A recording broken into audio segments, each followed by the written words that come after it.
Hello, my name is Donna Ellis. I am the creator of the Active Rest Fitness Program and Lifestyle, and I am inviting you to meet me on the deck. On the deck is where I help people get active for at least 30 minutes a day by providing workouts to fit any schedule or any excuse that they may have. I also encourage people to prioritize rest and restorative sleep, to practice mindfulness in their eating habits as well as their physical abilities, and to build a community of support amongst family members, neighbors, and friends. The topic from the deck today is being mindful of the foods that you eat and also being aware of your physical abilities. That is the third thing that is very important to active rest. Is one of our four tenets that I introduce you with, you know, every time I come on here and speak to you. So first, I want to talk about being mindful of the foods that you eat, being mindful of your nutrition and your eating habits. And I want to start out by talking about the word diet. I don't necessarily like the word diet, but very simplistically, diet simply means what you eat. That's all it is. No matter what it is, it just means what you eat. Culturally, our diets are different. You go one place, your diet is one thing. You eat these certain types of foods. You go somewhere else, the diet is something else. In the South, we're big on eating fried foods. Pork is a big part of our diet. It's just what we eat. Um, then the word diet has now been kind of changed, the definition of it, to basically a calorie deficit. What you eat to get into a calorie deficit or to lower the calories that you eat. And so we're going to talk a little bit about both of those. So, like I said, I'm not a fan of diets, but I have tried some and just a few to see how they would work for me. I'll tell you right up front that I've tried Weight Watchers. I had success with Weight Watchers. It actually motivated me to start working out because Weight Watchers gives you food points and then activity points or active points. And I used to do the activity points so that I could have more like food points or whatever. So that's why I like the Weight Watchers, and then it got me more physically in tune with my body, made me want to get out and start running and doing more exercise, things of that, so that I could eat more food.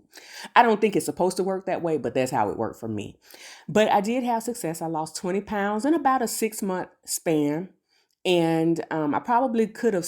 And the other thing about Weight Watchers that I enjoyed was the meetings, like the in-person meetings and the in-person weigh-ins. That was very helpful to meet up with people and see what they're doing and hear their success stories. And it's something that I probably could have stuck with, but I ended up moving back home, and then my regimen was thrown off. My routine was thrown off. So, I didn't stick with it. Another diet that I've tried is keto, which is an extremely low carb, almost a no carb diet. So it's a little bit different than low carb. It's even lower carbs. And I did lose weight, but it was hard to sustain for me because I do love sugars and desserts and rice and potatoes and breads. So and sodas. I'm just a sweets person, a sugar person, and that's something I need to change, but I knew keto wasn't going to be sustainable for me long term because of that. And then another one that I've tried that's really worked for me, and I kind of still do it, not as much as I used to, is intermittent fasting. So with intermittent fasting, you have a fasting window and you have a feeding window. I did a 16-hour fasting window and an 8-hour feeding window. So I would eat breakfast and lunch. And then if I was hungry a little bit later in the day, then I would have a snack. But then after that, I wouldn't really eat anything else because I'm not a big dinner eater anyway. I don't really do dinner like that. So it worked for me because I do enjoy breakfast. I'm going to always have lunch because I can't go through the day without eating, without getting sick. So breakfast and lunch are like my two main meals. And then I really don't need a meal after that. Now, let me let you know, I'm not a nutritionist. So I'm not certified to give any advice on diets, but these are just my experiences. So the keto, I mean, not the keto, but the intermittent fasting worked very well for me because it fell in line with how I ate already. And it just, in my mind, just told me, don't have that last meal. Like if you get hungry or, if you get cravings, is more so if I get cravings later in the evening, don't fall into those. So the thing about all three of those diets, though, even though they were different, um, is that they all produced a calorie deficit for me. With the points, with the keto taking out the sugars, and also with the intermittent fasting taking me away from those evening meals and snacks that I would get into from time to time.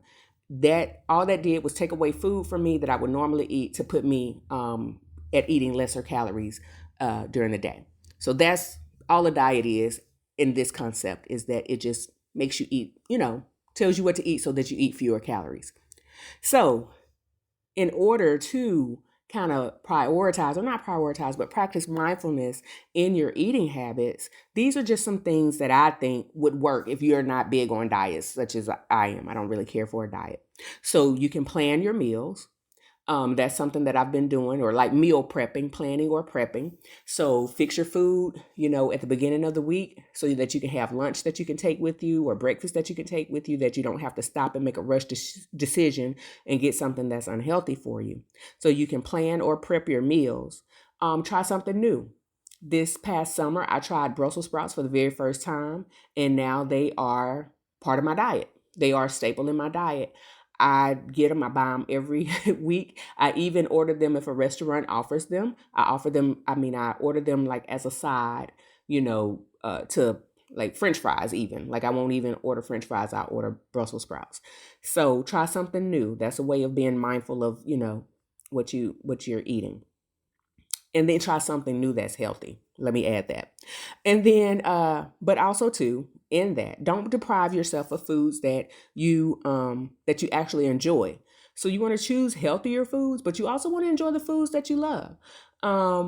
Because then if you, like for me with the sugars, with the keto diet, if I take away all that sugar, the one moment I eat some sugar is over and I'm going to binge. And you don't want your body to do that. You don't want to do that.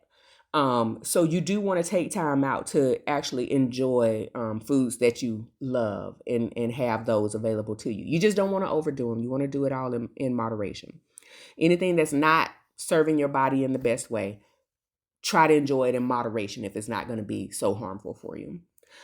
And then remember that your food choices have the potential to harm you or help you. Everything that you eat can either help you or harm you. So you need to be mindful of that. What's going to help you live a longer, healthier life, and what's going to put you on that medication. You need to leave that alone. What's going to put you in a hospital bed, leave that alone. Like I said, enjoy the things that you love in moderation, but also you want to make more healthier choices. You want to make healthier choices more often, is how I want to say that. Healthier choices more often. All right, so that's all I have to say about, just diets and things of that nature, and just being mindful of what you eat. Don't focus so much on a diet unless it works for you. It doesn't work for everybody. But if it works for you, then hey, do your thing. But the least you can do is to be mindful of putting, healthier foods in your body. So now I want to talk about physical abilities. When I talk about, because we are a workout program, so I always say be aware or be mindful of your physical abilities. One thing that I notice is that people will limit themselves. They'll say, oh, I'm not strong in this area, so maybe I only use the 5-pound dumbbells. When physically they can use 8 or 10 to push themselves and without injury. We don't want anybody to injure themselves, so we don't want you to push yourself to that limit. But you can do it if you just tried it. Don't always rush to use the 15-pound kettlebell if you can use a 20 or 25. And also be flexible with it. Some exercises you might need a lower weight. Other exercises you can probably use a heavier load. So it's being mindful in your abilities and your strengths and your potential so that you can get the max out of your workout. You don't always want to rush to the easy thing. A lot of times that's why people start out doing well in their workouts and they're seeing results, but then they plateau because they don't want to move up the intensity. Their body has become accustomed to a 5-pound weight, and then they plateau and there's like, I can't stop, I can't lose any more weight. I've stopped. You need to build up your intensity. If you are used to using a flat mat, when you're doing step aerobics, every now and again, if your body allows you, like I said, being aware of your abilities, then it might serve you well to boost up your intensity and use a regular, step just a little bit. You want to do this gradually. You don't want to do that, you don't want to rush to do that. And then on the flip side of that, the things that you can't do, there are people that can't do certain things. And so a lot of times that'll keep them from doing things because they say, oh, I can't do it. I can't, I'm injured, or I've had this illness, or I have this chronic pain. At Active Rest, what we do is we find modifications for that. So if your arms are hurting, I'll pull out the bike for you, or I'll just give you some leg exercises.